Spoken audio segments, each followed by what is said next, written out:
When Chris Massey first started theorising about the construction process involved in building the pyramids, much of what shaped his ideas and then formulated his process was already evident and established. The pyramid precinct was already there, 22 feet wide and 33 feet deep. There was evidence of a canal, and there was a covered causeway. In 450 BC, nearly 2,000 years after the construction of the pyramids, the Greek historian Herodotus travelled to Egypt and visited the Giza Plateau. Here, his guide explained to him that the causeway alone took 10 years to build. But whereas traditional historians view it as a walkway used for ceremonial purposes, Chris saw a pipe, a culvert, too engineered and far too robust for such a simple function. With these parts of the puzzle already in place, Chris began to construct his own method. The project would begin by putting all of the infrastructure in place. A canal would be dug from the Nile connected to the limestone quarry and as close to the pyramid site as possible. A harbour would be built on the canal and a roofed causeway built from the harbour to the pyramid build area. A moat, that is the precinct, would be dug around the limestone outcrop and filled with water. The workforce would be told that any rock protruding through the water needs chipping off. Once all the protruding stone has been removed, the water level would be lowered and the process repeated. The whole area inside the moat need not be levelled, only around the first metres in. It is imperative the perimeter blocks are precisely level for structural strength, like the perimeter walls of a house. The interior is less important, and there is little need to remove rock, only to replace it with blocks. Once the water level has been dropped to around 30 millimeters around the full perimeter of the pyramid base and no rock is protruding, the foundations are level and ready to receive the blocks. As soon as the project starts and infrastructure is being put in place, quarrying and shaping the blocks can begin. An enormous amount of blocks would be completed by the time the pyramid site is ready to accept them. When limestone is first quarried, it is a relatively soft rock which hardens when exposed to the CO2 in the atmosphere. By placing the blocks straight into water after they're released from the quarry face, the stone will stay softer and more easily worked with copper tools. By shaping the blocks in the water surface can be used as a constant level.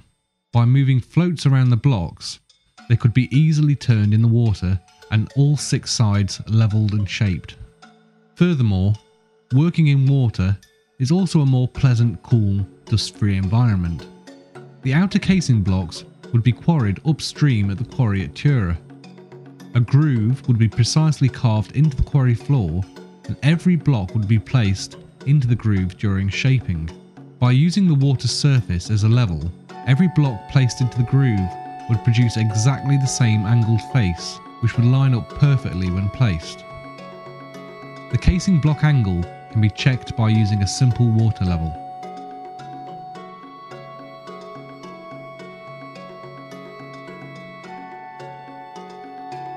The quarrying process can take place all year round. Once shaped, the blocks would have floats attached and then left in a store area on the quarry floor. Ideally, the floats would be made from cedar wood. The density of limestone is around 2.5 tonne per cubic metre. When placed in water, each cube displaces 1 tonne of water, so you only need 1.5 tonne of buoyant material attached to float a stone block. Cedar wood has a density of around 500 kilograms per cube, so around 3 cubes of cedar wood would be required to float each cube of limestone. The amount of buoyant material required could be massively reduced by either hollowing out the wood or replacing the wood with more buoyant material. But then, as now, Egypt was not blessed with large forests and an abundance of timber, so the floats would be made from sealed papyrus matting wrapped around inflated animal skins. Papyrus grew in abundance, and the whole population knew how to work it, making everyday products from shoes to curtains with it. Papyrus buoyancy properties were well known and had been used for millennia to make simple rafts. Animal skins were commonly used to store liquids such as wine and water. When empty and inflated, They make excellent floats. By having the floats pre-attached to the blocks, they would float in the water, not on it, so saving thousands of man-hours trying to load the multi-ton blocks on top of unstable rafts. The blocks would require far less buoyant material to float them in the water due to the Archimedes principle of displacement. No blocks will be lost to the river floor due to capsizing, as any block floating low can just have more buoyancy attached. If floating a few tons of stone blocks seems improbable to you, then consider right now we have oil tankers sailing on the oceans weighing several thousand tons. When it comes to size and weight, anything can float. The majority of the pyramid building workforce would have been farmers and only available during the 3-month flood season when their fields were underwater and unworkable. When flood season begins, the Nile would rise and deepen the water in the quarry floor. Thousands of blocks would float up, ready for transportation. Multiple blocks could be roped together and using either men in simple reed boats or cattle on a towpath be dragged up towards the Giza harbour. Leading from the harbour all the way up to the pyramid precinct is a covered causeway. The causeway is like a water pipe and totally filled with water from bottom to top. The bottom of the causeway has 2 gates built into it. The lower gate is level with the water in the harbour, while the upper gate is around 8 metres further up the causeway at a much higher level. The higher gate is closed, sealing off the pipe and holding all the water in above. The lower gate is then opened. Although the upper gate stands on a higher plane than the lower gate, the water will stay in place because it is not exposed to atmospheric pressure. It will act like water in a glass pint pot when turned upside down in a water-filled sink, with the water staying in place even though it's above the sink's water level. Atmospheric air pressure is the equivalent of a 25-foot high column of water. With the bottom gate open, blocks can be floated into the causeway. When the space between the 2 gates is full of blocks, the lower gate can be closed and the upper gate opened. The blocks will then float upwards towards the water-filled precinct. Due to the pressure of water on the bottom gates, an extra pair of gates would be built around halfway up the causeway to reduce this pressure. An endless rope could be threaded through the floor of the causeway and the blocks attached to speed up the flotation through the tube. After levelling the precinct, the moat would be semi-refilled with water. The blocks would float up the causeway and into the water-filled precinct. The first blocks to be placed are Tura-angled casing stones. They would be floated around the precinct and lowered into position along a precise, remarked line.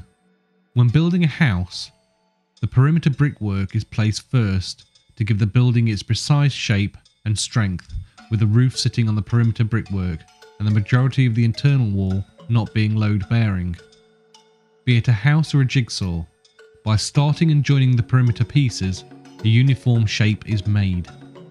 The interior will be then easily sorted out. The same will apply to pyramid building. Get the outer blocks precisely placed and the structure will have the right shape. The first few layers behind the facing blocks would need to be precisely cut and joined together to give the structure inherent strength. Due to the lower blocks not being raised above the precinct height, larger blocks can be placed, giving a strong foundation to the building.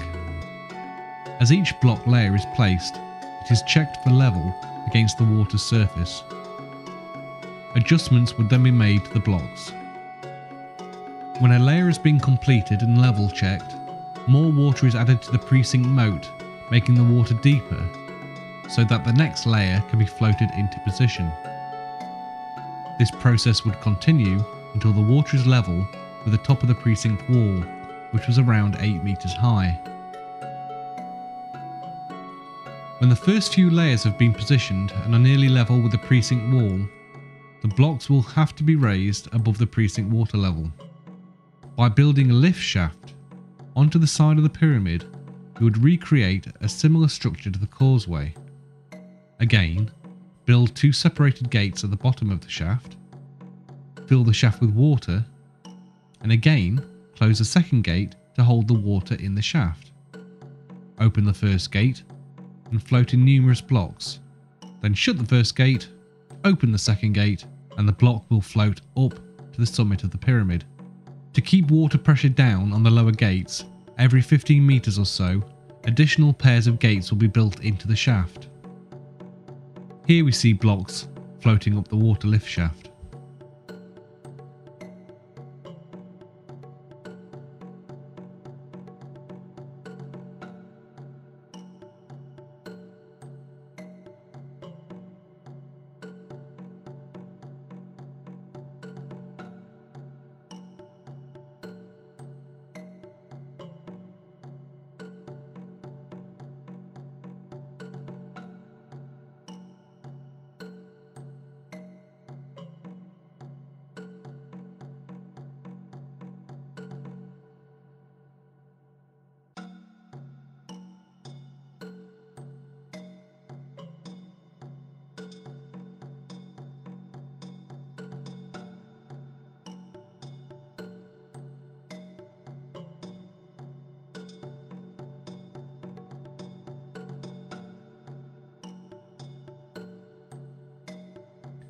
During the process of building the water shaft, the waste side of a facing block would be used to create a perfect seal, as it already starts at the correct angle.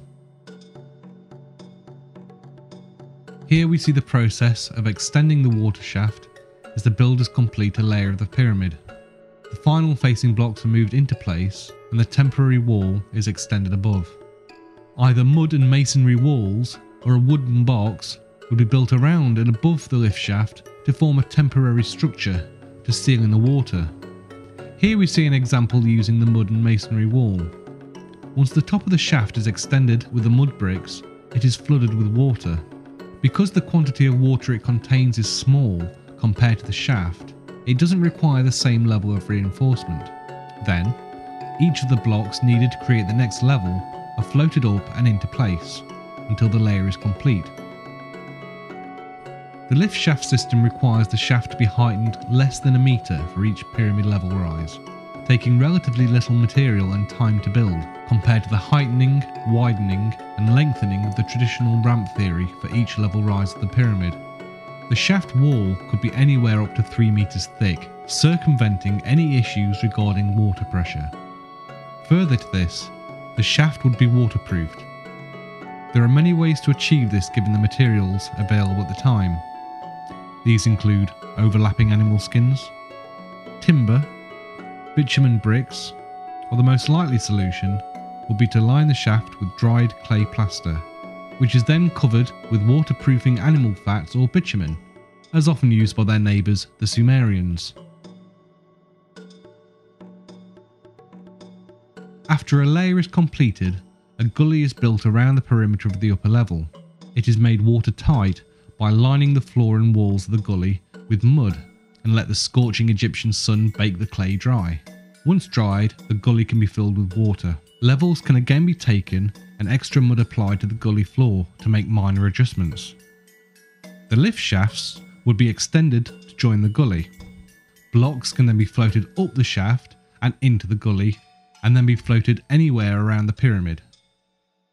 The most difficult part of pyramid building is raising the multi-ton blocks hundreds of feet into the air, which the water shaft does relatively easily. Once the blocks are up to the high level, they could just be pulled on rollers or dragged on a wet mud floor into position. But as water-filled gullies would already be in place to check the structure for levelness, it could be extended and used to float the blocks directly into position. Due to the enormous amount of blocks on the lower levels, a lift shaft would be built on all 4 sides to speed up the erection process. The perimeter casing blocks are floated into position first, and then a small wall is built on top to form a gully. This image shows how the pyramid site would look during erection. A deep water gully would be required if the majority of the floats are stacked on top of the blocks. They could then be positioned tight next to each other as pictured. If, however, the floats significantly sail past the side of the blocks, a shallower gully system could be used and positioned as in the picture. There is significant evidence that spring water bubbled up under the pyramid, fed from the water of the significantly higher Lake Maurus, as a natural spring from the lake lies directly underneath the pyramid. A tunnel could have been built down to improve water flow, and as the pyramid structure rose, internal tunnels were extended to help the water flow to higher levels. As the pyramid got higher, water pressure would slowly reduce, so smaller extension channels were built upwards from the king and queen's chamber to raise the water even higher, to eke out as much water as possible. If this was the case, then the water could have been gravity fed through the interior shafts in the Great Pyramid, filling the upper gullies and shafts. Only the highest few levels would need the water bucketing up. If the spring waters were not available, then lines of people could pass buckets of water up the structure. It is likely that these workers would be shaded by reeds suspended above them to protect them from the heat of the sun. There are multiple ways for raising water, from the manual approach seen here in the picture, or using the shidduch method, as seen here from 19th century Egypt. Or they could even use oxen pulling bucket-laden ropes.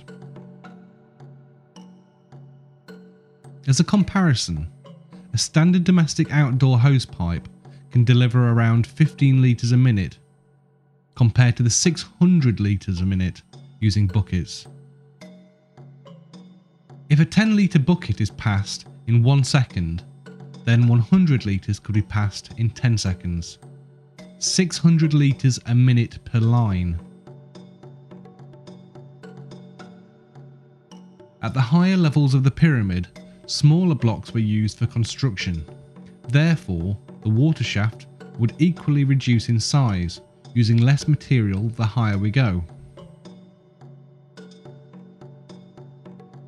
Here we see how the completed pyramid would look, without the centuries of wear that we see today. The white limestone of Tura would shine in the sunlight. Here we see the traditional view of pyramid building, with thousands of men dragging staggering weights up an enormous ramp which would take millions of tons of material to construct. Once completed, this enormous ramp would need to be demolished and the material dispersed, compared to the easily demolished lift shafts which could be smashed from above and act like a rubbish chute. Evidence is beginning to surface that lends itself to the theory of using water shafts for moving the blocks to the pyramids. The picture you see here is of a roofed causeway that was discovered near Snefru's Bent Pyramid. The walls are almost 3 meters in height and 2.5 meters wide. This type of causeway is just like the kind that Chris imagines with his theory. Well, how about this? Here we see the well-preserved causeway at the Pyramid of Unis. Why were the walls built so strong and thick, and such large roof slabs used just to create a walkway?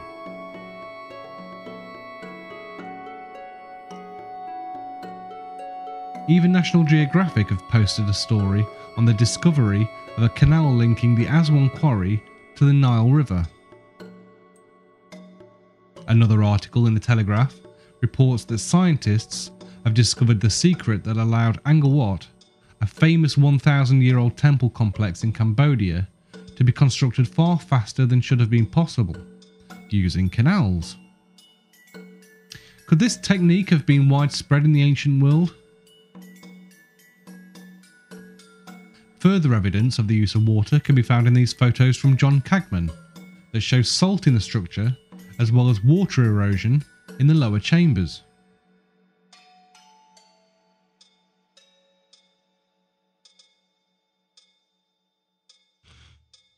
Compelling new evidence is now coming to light that there were significant, large high-pressure springs bubbling up on the Giza Plain at the time the pyramids were built.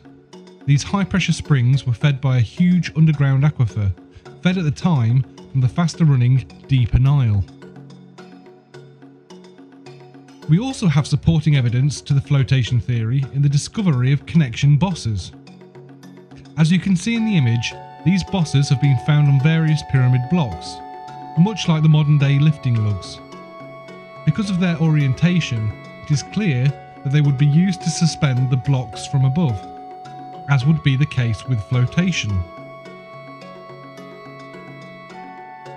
Other evidence that lends credence to the flotation theory is the fact that throughout the pyramid structure, salt and water-based impurity has been found. This points towards the notion that there was a lot of water contained at some point within the pyramid structure. Finally, it has been known for some time that the Great Pyramid has very subtle concave sides. This is only visible with the correct lighting conditions as seen here. Could this be evidence of the water shaft? For a deeper look into the water shaft theory, then please read the book.